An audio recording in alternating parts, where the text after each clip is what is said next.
Capítulo 76. Planos longos, planos ladidos. As terras queimadas, inverno, ano 3081 após a perdição. Fanny estava de pé no telhado de um prédio danificado, com os braços cruzados. Passou o pé pelo chão, afastando areia e revelando pedra branca. Olhou para a praça central, onde centenas de magos e sacerdotes de Efialtir se preparavam para o ritual de travessia. Um fosso se erguia no centro da praça, com múltiplos anéis rúnicos marcados em sua circunferência. O fosso estava repleto de milhares de recipientes de essência, coletados ao longo dos séculos. O brilho vermelho era quase tão intenso quanto da própria lua de sangue. Mesmo de onde estava, no topo do prédio, ele podia sentir a força de tanta essência concentrada em um só lugar. Precisaria de cada gota. Ele ergueu o olhar da praça e contemplou a beleza do céu carmesim. A luz da lua de sangue banhava a cidade em ruínas, a areia brilhando em tons de rosa e vermelho no ar. Estamos tão perto agora, sussurrou a voz em sua mente. Meus escolhidos darão o próximo passo. Achiron enviará seus cavaleiros, mas você se preparou bem. Eu tenho fé. Passos soaram atrás de Fanny. Garramon juntou as mãos atrás das costas, olhando para a lua de sangue enquanto se aproximava de Fanny. O irmão Pernil informa que as inscrições estão quase completas. Ótimo! Devemos começar o ritual o mais rápido possível. Os exércitos estão em posição? Sim, estão. Todos os 80.000. Um arauto foi posicionado com cada exército. Os outros exércitos e seus magos já devem estar em suas posições, e nossas forças devem estar avançando para o sul. Ótimo!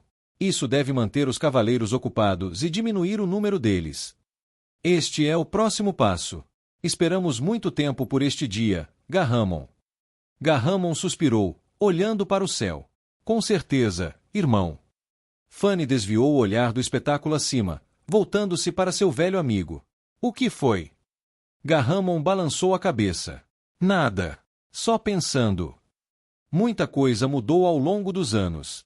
Mas eu gostaria de acreditar que você ainda confia em mim o suficiente para dizer o que pensa. Garramon lançou um olhar para Fanny antes de voltar a olhar para o horizonte. Você alguma vez duvida? Dúvida sobre o quê? Sobre qualquer coisa. Fanny sorriu, deixando escapar uma risada curta. O que provocou isso? Você perdeu a fé em Efialtir? Claro que não. É que centenas de pessoas já se ofereceram para hospedar os escolhidos. E muitas delas não viveram mais do que 20 verões. São apenas crianças. É um fardo pesado. Eles são verdadeiros crentes, Garramon. Escolheram servir ao seu Deus.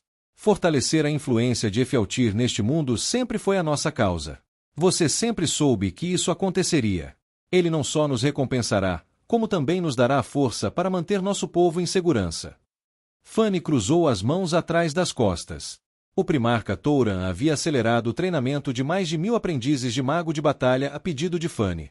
Fanny teria feito o mesmo com as outras afinidades, mas queria garantir a força dos candidatos. Quanto mais fraco o hospedeiro, menor a chance de uma ligação bem-sucedida, segundo as conclusões da pesquisa de Kirala Alflover. Contudo, os experimentos do irmão Pernil desde então se mostraram bastante esclarecedores. Estive nas tendas de preparação. Garramon cerrou os dentes, balançando a cabeça. Mal metade delas sobreviveu às suas inscrições. Eles conheciam os riscos, Garramon. As taxas de sobrevivência, assim como o processo, foram explicados a cada um deles. Todas as grandes coisas exigem sacrifício. Pelo que o irmão Pernil me contou, aqueles que não sobrevivem o fazem porque perdem a fé e a coragem. As runas se alimentam da verdadeira crença, assim como da essência. Eles são tão jovens. Fanny suspirou. Garramon era realmente seu amigo mais antigo. E amigo não era uma palavra que ele gostasse de usar. O homem tinha uma fé inabalável em Efialtir, mas também se deixava levar facilmente pelo sentimentalismo. Fanny não tinha dúvidas de que a incerteza de Garramon vinha, de alguma forma, de seu filho, Malin. Malin tinha apenas 23 verões quando Garramon veio até Fanny e lhe contou que Malin havia sido visto fornecendo informações ao outro lado nos anos que se seguiram à queda de Unain. Ele nunca vira Garramon tão perturbado. Não havia outra escolha, é claro. O árbitro não podia ser visto lidando com nenhuma situação de outra forma que não fosse com imparcialidade. Fanny lhe disse isso. Fanny fez questão de ficar ao lado de Garramon no cadafalso. Era o mínimo que podia fazer. Fulia nunca os perdoou, o que Fanny entendia. Os outros deuses pouco se importam com este mundo. Você sabe disso. Eles observam enquanto atravessamos um ciclo interminável de morte sem sentido. Varim criou dragões capazes de queimar a carne dos ossos com o próprio hálito. Que tipo de Deus cria tais coisas?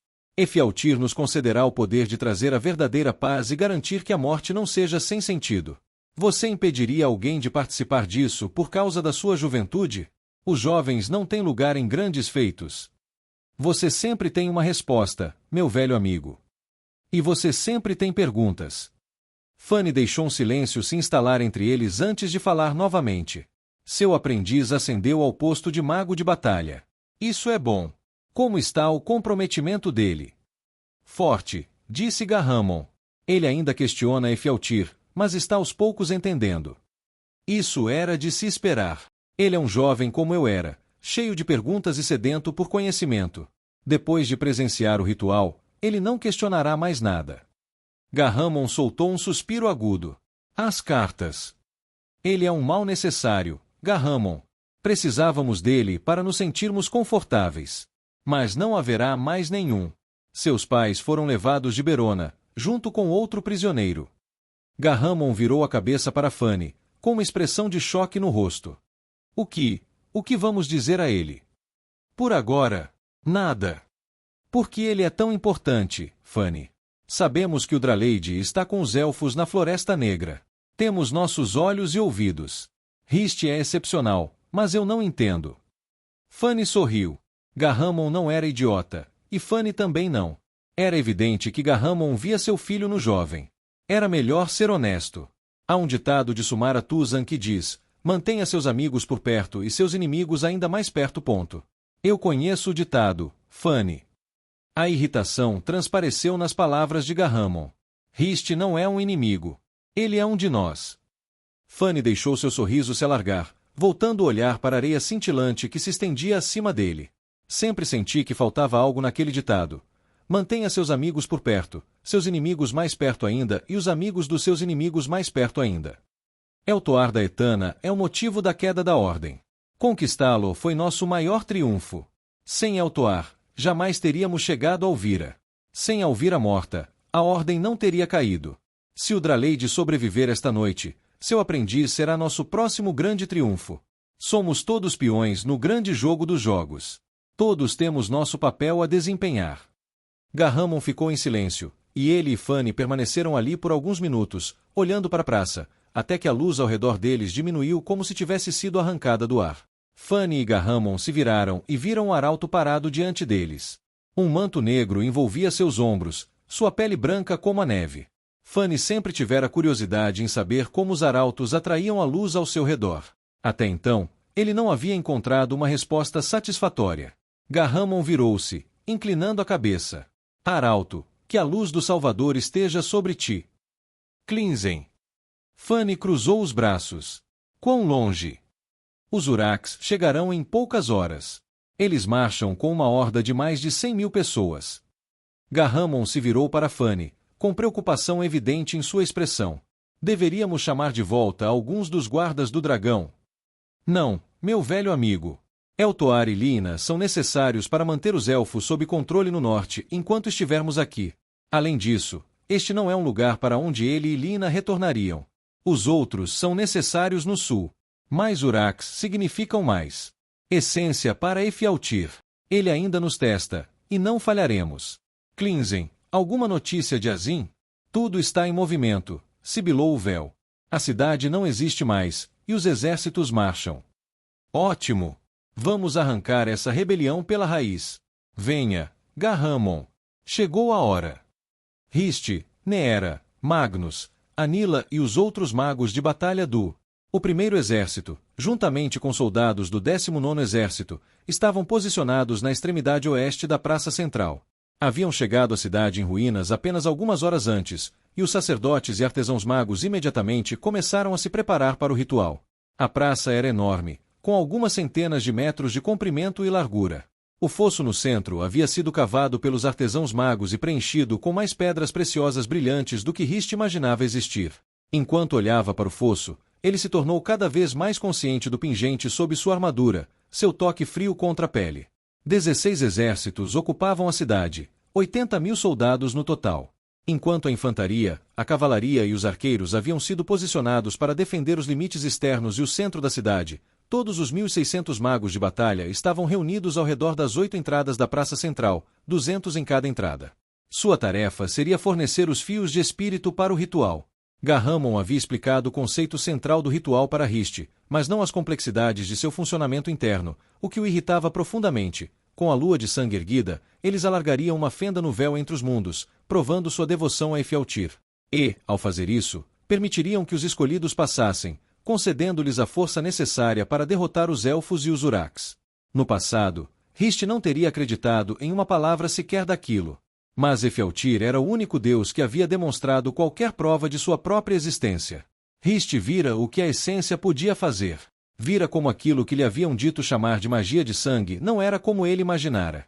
Em sua mente, ele podia ver a pequena asa do beija-flor voltar ao lugar, sentir a vida inundar seu corpo enquanto Fânio curava usando a essência. Segundo Garhamon, foi essa mesma essência que manteve a loucura sob controle enquanto os exércitos cruzavam as terras queimadas. Esse não era o poder de um deus das trevas. Ele ainda tinha reservas, mas confiava em Garhamon. O homem arriscara a própria vida para salvar Rist e até mentira por ele quando ela e Farda escaparam. Garhamon estivera ao lado de Rist em todos os momentos. Ele conquistara sua confiança. Eu odeio areia. A voz de Anila despertou Rist de seus pensamentos. Ele virou a cabeça e a viu encostada em uma parede coberta de areia, com a bota na mão. Ela segurava a bota de cabeça para baixo, franzindo a testa enquanto um fio fino de areia escorria de dentro dela, desaparecendo com a brisa. Ela entra em todo lugar. Magnus se virou ao ouvir as palavras de Anila, com os polegares escondidos atrás do cinto da espada. A barba do homem havia crescido completamente, mais espessa e negra do que antes. Você não é o único, Urak Splitter. Fiz amor com uma mulher na praia uma vez e não consegui urinar direito por dias. Cala a boca, Magnus. Anila calçou a bota novamente, a areia rangendo sob a sola. Rist observou, admirado, enquanto ela amarrava os cadarços com uma mão mais rápido do que ele com as duas. Quando conheceu Anila, ele ficou curioso para saber como ela conseguia lutar com apenas uma mão, uma pergunta que logo foi respondida, mas nunca havia parado para pensar em como ela teria que adaptar as pequenas coisas da vida, como amarrar os cadarços. Magnus inclinou-se para mais perto de Rist. Quando digo que essa merda se espalha por todo lado, rapaz, quero dizer por todo lado mesmo. Não importa o que ela sugira, ele acenou com a cabeça para Neera, evite a areia. Neera lançou um olhar furioso para Rist. O que eu fiz? Ele ergueu as palmas das mãos abertas em sinal de defesa. Você sabe o que fez. Obrigado, Magnus. Rist franziu a testa para o grandalhão, balançando a cabeça. Eu falei sério. Seja o que for que você faça, não transa na areia. Rist estufou as bochechas e olhou para a praça. Ele havia descoberto que, às vezes, era melhor simplesmente não responder. Você viu Garhamon? Ele foi relatar ao imperador o progresso do irmão Pirnil. A menção do irmão Pirnil fez Rist estremecer. O nome do homem pareceu reacender a dor nas muitas cicatrizes que cobriam suas costas. É claro que o irmão Pirnil fora o erudito escolhido para liderar a inscrição das runas para as hostes dos escolhidos. O homem teria se deliciado em causar-lhe dor. Rist tentou se conter, mas a pergunta que queria fazer o incomodava desde que os sacerdotes buscaram voluntários para hospedar os escolhidos. Garhamon explicou que os escolhidos eram guerreiros de Efialtir poderosos demais para atravessar para este mundo da mesma forma que os desvanecido S. Mas, com as fendas no véu criadas durante a última lua de sangue, eles poderiam potencialmente atravessar para o mundo agora, contanto que tivessem hospedeiros dispostos. Contudo, segundo os sacerdotes, os corpos desses voluntários não seriam fortes o suficiente para sustentar os escolhidos sem o auxílio de marcas rúnicas. Por que alguém se voluntariaria para ter runas esculpidas na pele? Parece simplesmente... Rist procurou a palavra. É doloroso pra caralho, disse Magnus com uma careta. Concordo com você. Olha, rapaz. Sou um crente como qualquer outro, mas você não me veria me oferecendo para ser hospedeiro de um desses escolhidos ou para ascensão, aliás. Eu nem gosto de compartilhar comida, quanto mais meu corpo. Mas a fé é uma coisa estranha. Ela se manifesta de muitas formas. Alguns, como eu e você, estão dispostos a lutar por ela, mas talvez não a morrer por ela. Enquanto outros dariam tudo, corpo, mente e alma. Rist assentiu lentamente. Ele não fora criado com Efialtir como Salvador, mas os outros frequentemente se esqueciam disso. Ele não lutava por Efialtir, lutava para manter as pessoas em segurança, mas entendia o que Magnus queria dizer. É uma honra, disse Neera, com um leve tom de irritação na voz. Rist virou a cabeça bruscamente, com as sobrancelhas arqueadas. Não me olhe assim. Ela estreitou o olhar para Rist. Eu conheço seus acenos de cabeça. É aquele aceno de não sei o que você está dizendo, mas vou fingir que sei. Eu sei que você não cresceu com Efialtir como seu Deus, como nós, mas se Achiron descesse e lhe pedisse para ser um receptáculo para seus guerreiros escolhidos, o que você diria? Sinceramente, eu. Diga isso e eu juro que incendiarei seus livros. Você sabe o que estou tentando dizer. Não há maior honra entre os verdadeiramente devotos do que ser um receptáculo para seu Deus. Não estou lá dentro para que runas sejam inscritas na minha pele. Mas eu entendo. Viu, Uraxpliter Magnus se virou para Nila, dando-lhe uma cotovelada nas costelas. Eles não são adoráveis. Como eu disse, se você precisar de alguém para aquecer sua cama, Magnus piscou. Vou atear fogo em mim mesmo. Magnus riu tão alto que chamou a atenção dos outros magos próximos. O quê? Disse ele, estreitando os olhos para um jovem mago que havia sido designado recentemente para o primeiro exército em Berona como substituto daqueles que morreram durante a Batalha das Três Irmãs. Cuidado, ou eu te coloco na linha de frente. Magnus sustentou o olhar do jovem por mais alguns instantes antes de piscar novamente. Ele se virou e pareceu que ia dizer algo quando a luz ao redor deles diminuiu, e um arrepio percorreu o corpo de Rist. Ele havia se acostumado tanto com a sensação durante a viagem de Berona que mal se mexeu. Depois de um momento, um desvanecido virou a esquina de uma rua à frente e começou a caminhar em direção a eles, seu capuz negro esvoaçando ao vento. A pele pálida e os lábios azulados e quebradiços da criatura deixaram Rist inquieto, mas não tanto quanto os poços negros de vazio que serviam de olhos para o desvanecido. Rist havia contado 12 dessas criaturas nas últimas semanas, embora tivesse certeza de que havia mais. Deve ter nos ouvido falando sobre isso, sussurrou Magnus. Um instante depois de desvanecido entrar na rua, Garramon seguiu, com o vento soprando o capuz de sua cabeça. Os magos do 1º e do 19º exércitos se afastaram enquanto o véu caminhava por entre suas fileiras. A criatura lançou um olhar para Magnus ao passar, seus olhos, como poços de luz, fixos no homem. Por mais que o poder da essência parecesse o de um deus benevolente, os Véspers pareciam ser exatamente o oposto. A mera presença deles fez Rist se remexer desconfortavelmente.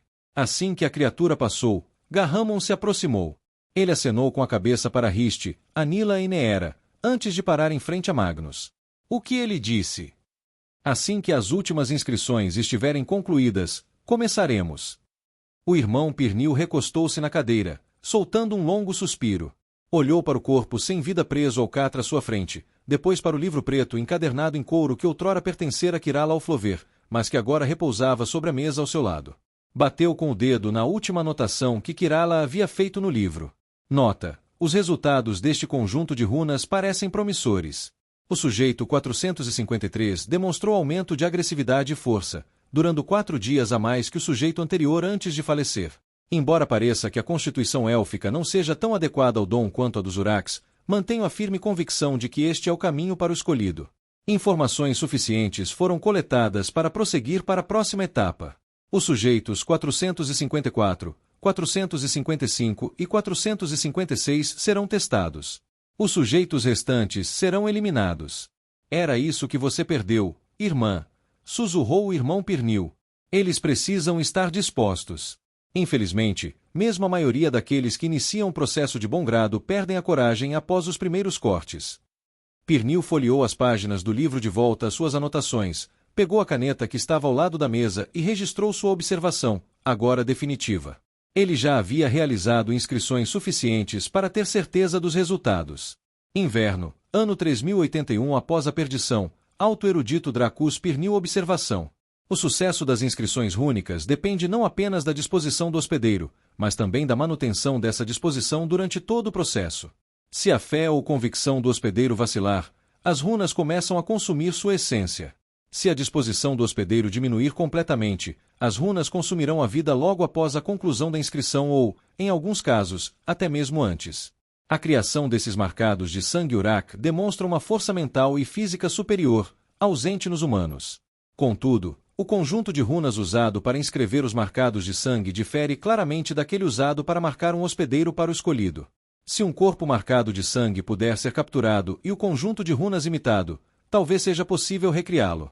É provável, porém, que os conjuntos de runas dos marcados de sangue sejam mais complexos do que a simples inscrição. Nota de esclarecimento: a marcação incorreta de runas pode resultar em escurecimento da pele, fraturas ósseas e outras deformações indesejáveis. Pernil olhou para o corpo. Era o de um jovem, cabelo castanho escuro, corpo esguio. Tinha quase a mesma massa muscular que um rato. Todas as 53 runas necessárias estavam gravadas em seu peito, braços e pescoço, a carne vermelha e sangrando. Pernil consultou suas anotações para verificar o nome do homem. Dahan Mazeker.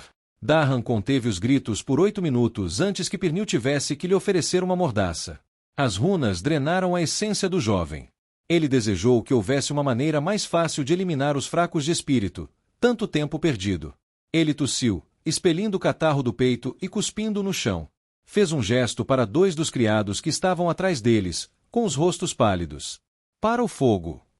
Os 2 criados pegaram o jovem pelos ombros e pernas, carregando-o para fora do quarto.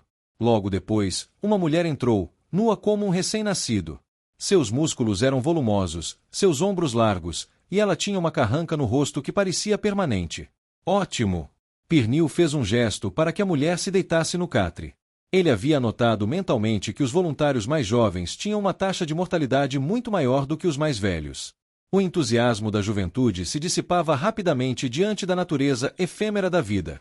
Os guerreiros experientes, como aquela mulher, estavam mais em paz com suas escolhas. Era mais uma conjectura do que um fato, mas ele tinha quase certeza. Se a tendência continuasse, ele a adicionaria ao livro. Pernil tentou apertar as correias em volta das pernas da mulher, mas ela balançou a cabeça. Não há necessidade, alto erudito. Estou comprometida com Efialtir, de corpo e alma. Estou preparada para ser seu receptáculo. Estou preparada para proteger minha terra natal. Admirável, disse Pernil, sorrindo enquanto ajeitava a fivela. Mas as correias são para minha segurança, não para a sua.